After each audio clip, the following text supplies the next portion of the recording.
Well, although you have 50 state regulatory environments to choose from, you're still subject to the federal regulations wherever you go in the United States.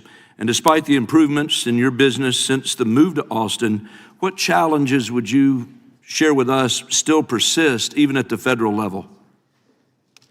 Again, I get that question even about Africa. What would you address? And I'd say to people, by now, things have gotten so bad, Representative, that if you want to hear the truth from me, I believe that the best thing that it's not so, for me, it's no longer about talking about what the Fed has done wrong.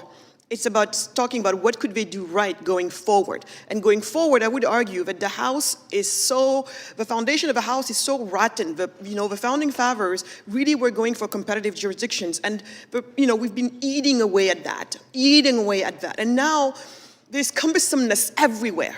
So much that the easiest and best thing to do for Congress would be these zones that we call them, in my case, Prospera zones, that is what I'm doing in Africa. Because in Africa, we have a worse case situation than even the US. And the best way to do this is to basically, at the federal level, can we find zones where we apply a general repealer, basically repeal all the commercial laws and have a chance to start fresh. That's really what I'm advocating for at the federal level in the United States today. So let us create these zones where we can actually start fresh and create areas where we have new miracles of growth that can happen. Now let Texas compete with these zones.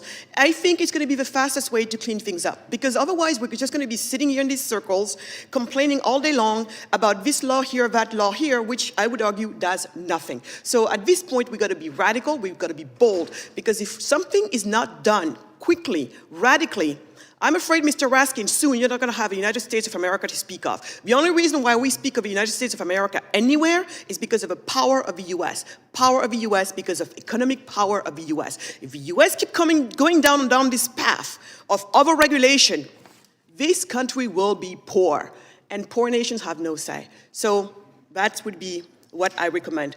If we continue down this path, if we don't do anything, this country might not be spoken about in a few years.